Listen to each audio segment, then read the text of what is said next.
Thanks for downloading the McKay interview. This podcast is brought to you by Kyoto Japan Automotive Group, a company which I've known personally for over 20 years, and your one-stop shop for tyres, batteries and auto parts. Visit their website at www.kyotojap.com for more details. My newest guest is Bru Pearce, founder and managing director of Envisionation, an environmentalist consultancy based in the UK. We talk about many things, including the dire state of the biosphere, what needs to be done and what can be done to repair it, and whether man has the capacity to be up to this daunting job. I hope you enjoy the podcast.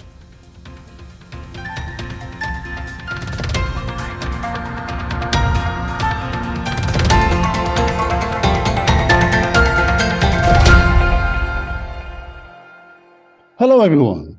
I'm a glass half full guy, but not a cockeyed optimist.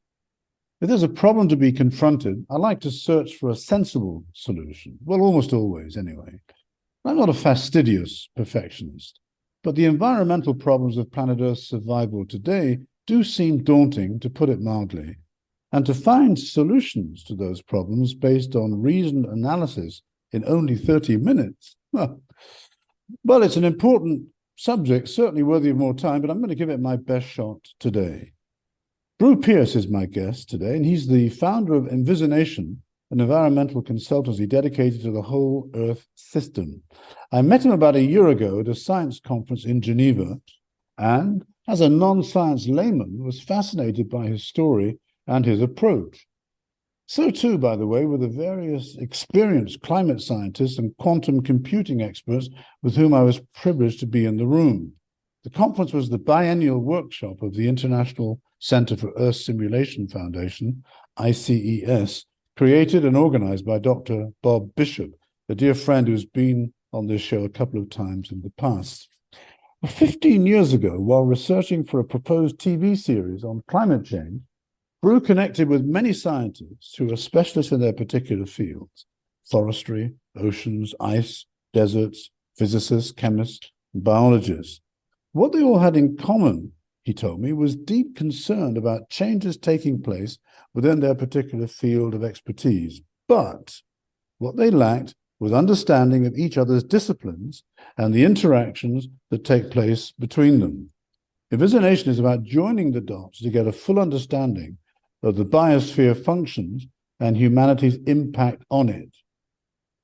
Bru's a polymath, having studied landscape architecture at Manchester University with a particular interest in marine design. He spent time as a professional yachtsman, skippering one of the first modern super yachts and participating as a member of the 1982-83 America's Cup squad. And then he embarked on a 20-year career in coastal, leisure, and maritime development. He's worked as a principal and a consultant, set up numerous companies, and successfully financed and delivered projects in Europe, America, the Mediterranean, and the Caribbean. His work allowed him to gain a first-hand experience of our changing environment and its economic impact. He freely admits to being very dyslexic, and he claims it is those dyslexic thinking skills that have led to the development of the Envisionation Biosphere Restoration Plan. So we're in good company this morning. Bru Pearce, welcome to the McKay interview. Thanks for making time for me. And sorry that we could not meet personally, but Zoom is better than no conversation at all, as you're in the UK and I'm in Portugal. Michael, thank you. It's a pleasure to be here. And I know the bit of Portugal you're in. Beautiful place. I'm here on the south coast of Devon. It's very pleasant too. I know the part of Devon you're in, Bru. In Geneva, you were presenting your biosphere restoration plan at that conference I mentioned. Can you explain what it is, and in particular the living biosphere, the whole Earth system, in very simple, non-scientific English, Bru? Yeah. Well, simply put, the biosphere is our home. It's where we live. It's the very thin membrane that surrounds this lump of space junk that we call Earth. It is everything. It's been developed by living things over the course of 3.8 billion years, and as they've evolved, so they've evolved their environments to the point that of the beautiful Earth we have now. It's changed dramatically over time. If you'd been there 2 billion years ago, it wouldn't have been a planet we could have lived on at all. So it's literally everything we have around us. It's the forests, the oceans, and it functions as a whole living organism. It's able to control its own temperature.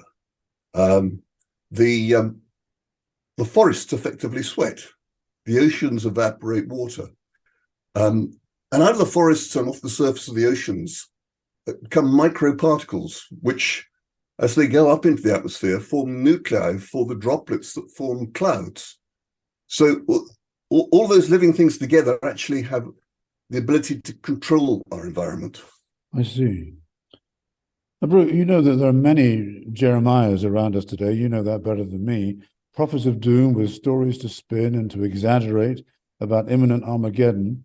And social media helps to magnify these stories. But even science journalists can be guilty of over-egging the cake, at least sometimes. What is your view about that, and how worried should we be about mankind's future? Well, yes, I mean, there are always outliers of people who really push it a bit too far. But the way our international structures are set up now, the reverse is probably true.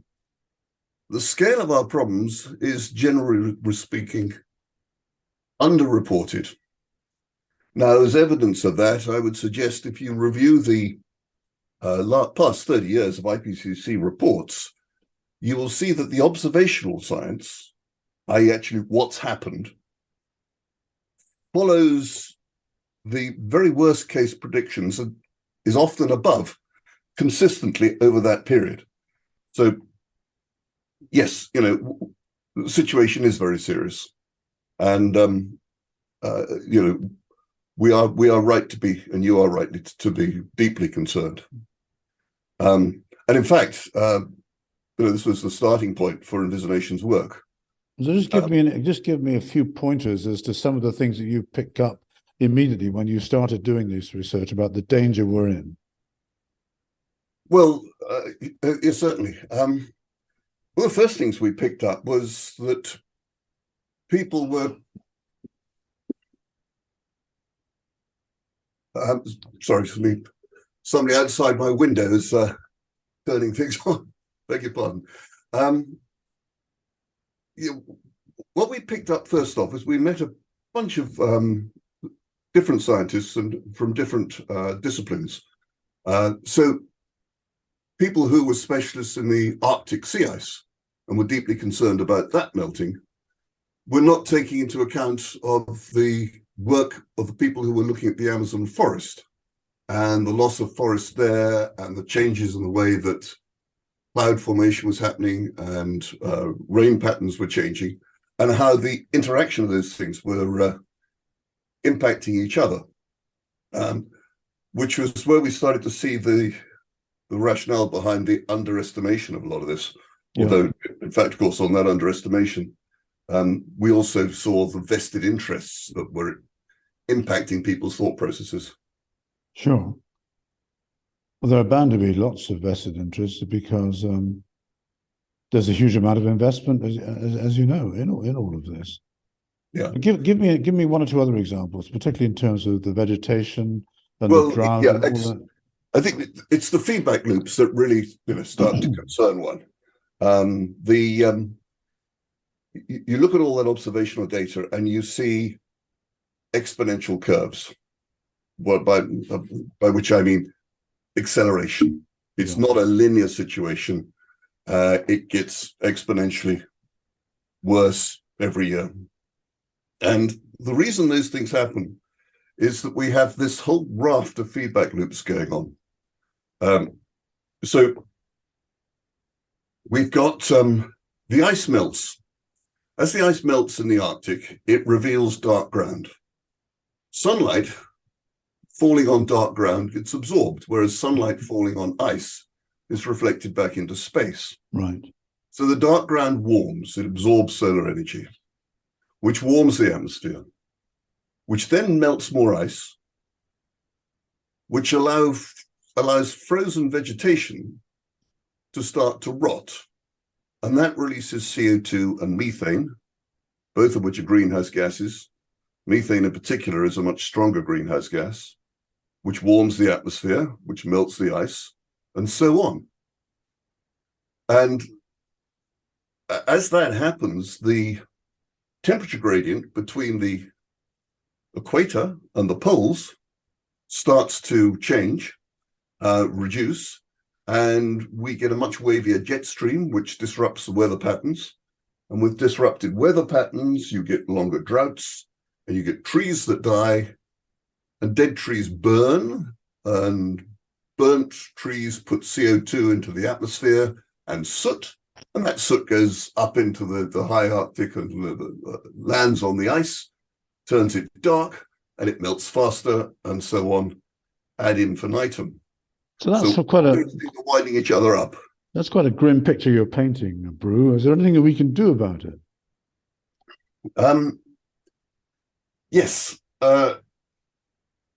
As with almost any problem, if you don't fully understand what's broken, you can't fix it. The answer is in understanding the biosphere and the damage done to it.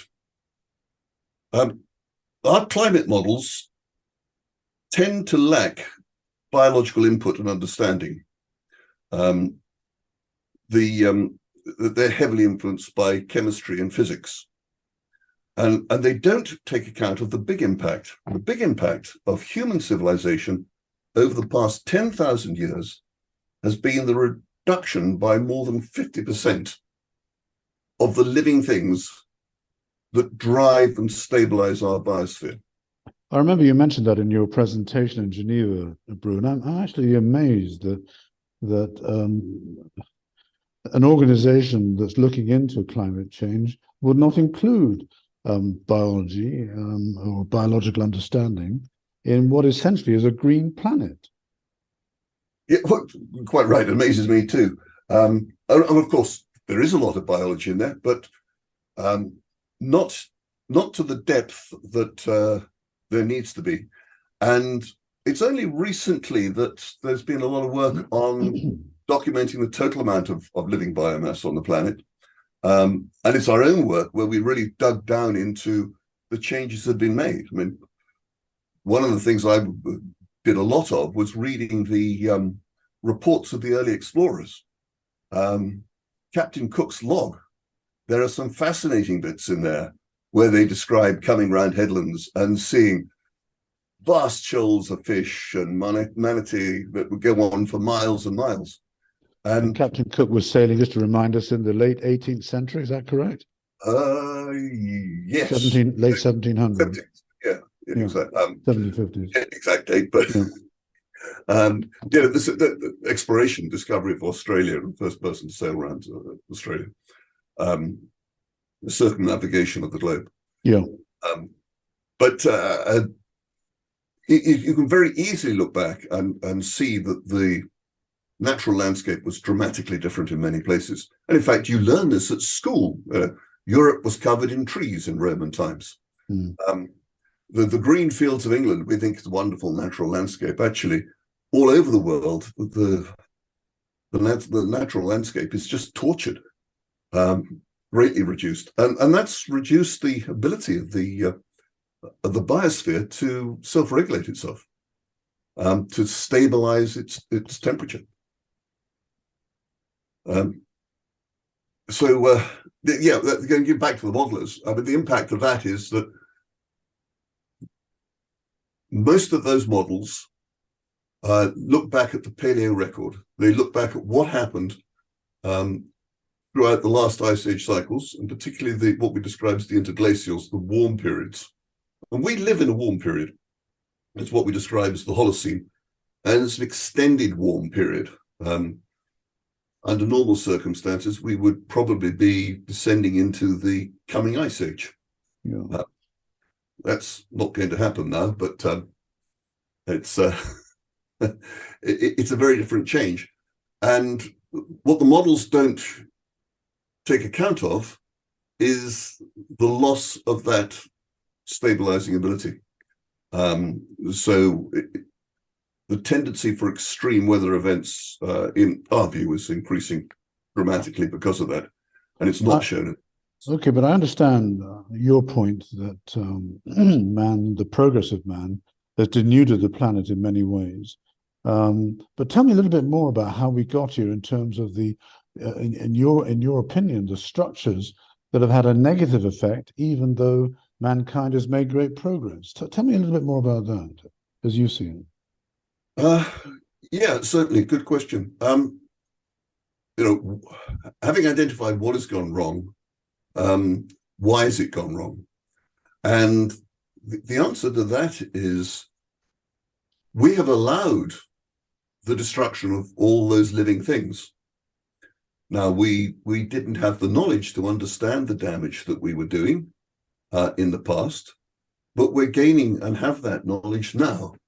And we have legal structures which allow us to use the sky and the oceans and our general environment as a free dump for all sorts of ghastly toxins and waste gases that have gone into the atmosphere that have done all this damage. We desperately need to have a legal structure in place that prevents that from happening. Change number one. This would be a global legal structure. Well, exactly. Ideally, a global legal structure. And the good news, I suppose, is that the campaign to make ecocide a fifth crime against peace, or based on the Rome Statute. And again, for the benefit of us who are not familiar with this sort of jargon, what is ecocide in your definition, or the definition of those that look at these things in detail, and what is the Rome Statute? Ecocide is any large-scale act of environmental damage that is carried out knowingly. The Rome Statute and the crimes against peace is what came out of the negotiation after the Second World War, and it's those primary human rights that series of crimes like genocide. Ecocide follows on from genocide. In fact, back in 1970, it was nearly added to the statute, and it was prevented by the Brits and the Americans and the other hydrocarbon countries, which is a tragedy, really, because that would create the level playing field that we all need.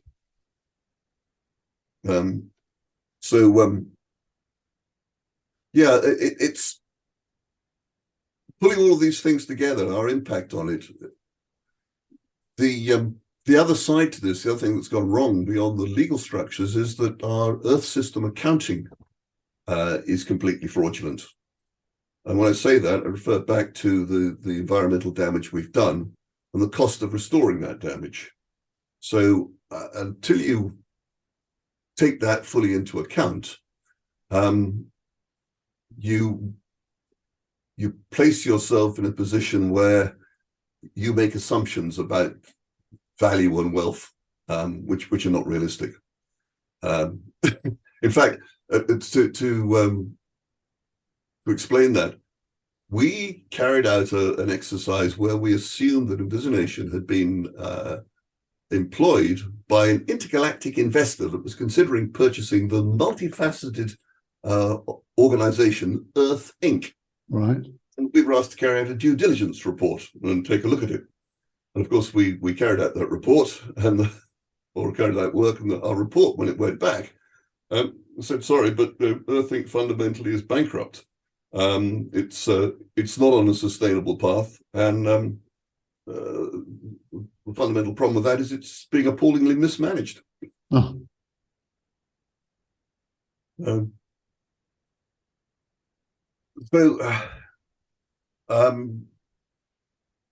Michael, you were asking for hope for your grandchildren. Yes, we talked about that. Actually, when one gets into it, It's not really just our grandchildren. I think you need to think about us and our children. I mean, frankly, anybody that's planning to live more than about 10 or 15 years are going to be truly faced with the problems of a rapidly deteriorating climatic situation. And it's not just the heat, but it's the stresses that it will put on civilization structures as climate becomes more and more extreme. We're going to go into the detail of how you deliver on all of this, Bru, as we move towards the end of the program. But my guest today is Bru Pearce of Envisionation, a consultancy in the UK, and we're talking about the biosphere via Zoom. So, Bru, tell me and our listeners how we can deliver, how you deliver the biosphere restoration plan, as time obviously is quite short from what you're saying. Yes. So our biosphere restoration plan takes a holistic look at it and tries to identify what needs to be done. It's comes out in the form of a story, a desperately needed narrative as to a positive narrative, how we solve our problems. You go back and look at the real problems and look at fit solutions. So the primary problem we've identified is the loss of living biomass and the need to restore that 50% that's gone. And then how to go about doing that, and is it possible? Perhaps I should take a step back from that. I've described a situation of a coming storm. Best thing to do, when you have a problem, is you need to get a plan in place. Yeah, and we need. Once you put a plan in place, people will settle down, become more confident, and will actually start to react sensibly.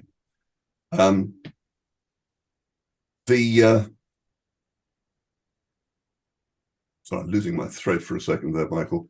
The reason I was talking about lost it. No, but I think you were basically going back to your days as a mariner at sea and using that as an analogy. Yeah, quite right. Yes, we have a shipping forecast that says that there's a gale force 8, 9 coming in, and everybody starts to feel very uncomfortable. And that's the discomfort that particularly the younger people are feeling now. Yeah. What you then do is get organized, make a plan, get prepared, and set a target as to where you need to get to and how you're going to get there. Yeah. Well, from a climate perspective and from an Earth system perspective, that's good news because we have a target. We have the 17 UN SDG goals. Sustainable Development Goals. That's right. And those SDG goals effectively call for a planet with 9 billion people on it, all Yes. well. And that's a great thing. We've agreed on it. 193 countries have all agreed where they want to get to. And it's worth looking up those particular goals, but fundamentally it's a better spread of wealth, food, rights for women. It basically says that we're going to have, instead of 2 billion people living well on the planet, we're going to have 9 billion people living like you or I. Yeah, I'm familiar with them because I had the head of the SDG lab at the United Nations on this show about 3 or 4 years ago. So, and she took me through all of those individual goals. But Bru, before we get to the end of the program, I really want to ask you about your attitude towards the ingenuity of man. I get the sense when I listen to you that you are confident that something can be done, that you have confidence in human capabilities to achieve food and water and energy production. But tell me a little bit more about your thinking and why you think that way. Well, we have to think that way because we're faced with two futures at the moment. One is a Mad Max future for the few of us that survive. The other is the Star Trek future that we've all been brought up to believe in. It's just a question of how you get there. The wealth of humanity is linked to the infinite free resources we have, which is free energy from the sun and the rotation of the planet, and geothermal energy, and indeed nuclear energy. Anything that is not going to damage the environment and warm the planet further. And it's also linked to the infinite capability of the human mind. We are fantastic problem solvers. When we apply our mind to something, we can really do it. We've also proven our ability to control the climate to a great extent. We've carried out this experiment of adding greenhouse gases, and we've prevented the descent into the next ice age. And just tell me again about this. I think it's more than an idea, but this fact, this proposal of restoring nutrient cycles to the oceans, because I find that fascinating, but didn't really understand it. Okay. Our oceans have become very devoid of life. We've removed the whales and many of the larger creatures, and we've overfished them, and we've particularly taken out the big fish. So when all that life was in the ocean, the natural nutrients were recycled constantly. That's now gone, and huge areas of the Pacific are pretty much ocean deserts. The concept there is to help nurse this life back into place with, in one instance, there's a proposal for buoyant flakes. This would be rice husks with lignin and mineral tailings used to make little tiny flakes, which you scatter on the ocean surface, which would make those necessary nutrients bioavailable a long time, which creates the food for the phytoplankton, which creates the food for the zooplankton, and the anchovies and the sardines and the mackerel and so on down the food chain. And you bring the whales back, and the whales poo, and that poo recycles it, and the fish dive deep into the ocean and come up from the depths. And actually, the zooplankton migrates nearly 1,000 meters up and down through the ocean every day. And all those millions of tiny legs are stirring the water and transporting those nutrients around. So and that's what we've lost. That's what we're going to bring back. Are you telling me fact, or are you telling me things that have actually been tried and proven in practice over and over again? Are they, or is it just an idea? Fact about what's happened, and I'm telling you about experiments that are taking place at the moment. Right. In the case of the buoyant flake situation. I mean, there are other projects for growing sargassum and kelp, and for drawing nutrient-rich water up from the depths to the ocean surface to stimulate life. Right. So those things are all taking place. And it's the same sort of thing on land. Human ingenuity is coming through in agro-technologies. We can farm vertically. We can synthesize proteins. We can grow algae very, very fast. And from that, we can feed them into just the muscle of animals. And from just a little genetic sample, we can grow beef and fish and chicken with no cruelty at a fraction of the energy and water cost, produce it at a third of the price, and on 5 or 10% of the space we use now. And that's free space then allows you to regrow, rewild, bring back the forests, bring back the prairies. This is how we're going to replace the 50% of missing life that we have on the planet. Well, it sounds optimistic and full of promise, but a huge project. Look, the last question. The McKay interview has a variety of listeners in Switzerland, in the UK, and many countries around the world. What would you have them do? What's your call to action? The first call to action for anybody and everybody is face up to reality and recognize your ignorance. Notice I say ignorance and not ignorance. We actually all know, but it's hard to process, so we choose to ignore it. Which is human nature sometimes. Yeah, that's the human condition. Yeah. It becomes increasingly hard to ignore as we get affected by extreme weather events, whether directly or indirectly, because they have an economic impact on us. Yeah. The first action to take is to make sure that you vote for leaders who understand our problems and are serious about taking action. The next action is think biosphere, think your environment, think on how to protect it at every single level, which covers your recycling and not polluting and all those other good things that we can do. Right. A third call to action would be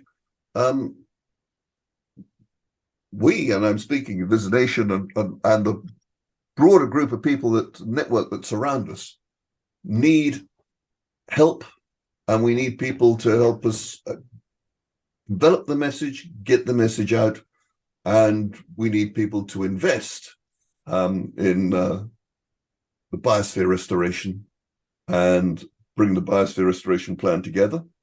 As I say, step one is getting the narrative out. The narrative, assisting in the narrative out, is about putting it on film. It's about books. It's about educating children. It's educating the populace. And with that knowledge, drawing them to action and getting people to invest in the right places so that we can start to make these huge changes that we have to make to build the stable, healthy biosphere that we all want to have. And to create that Star Trek future. Yeah, it's a call to action. Take it seriously.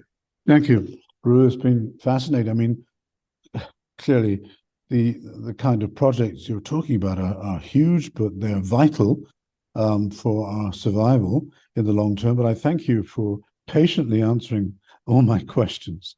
My guest today has been Bru Pearce, founder of Envisionation, an environmentalist consultancy based in the UK and focused on the biosphere. Thanks again, Bru.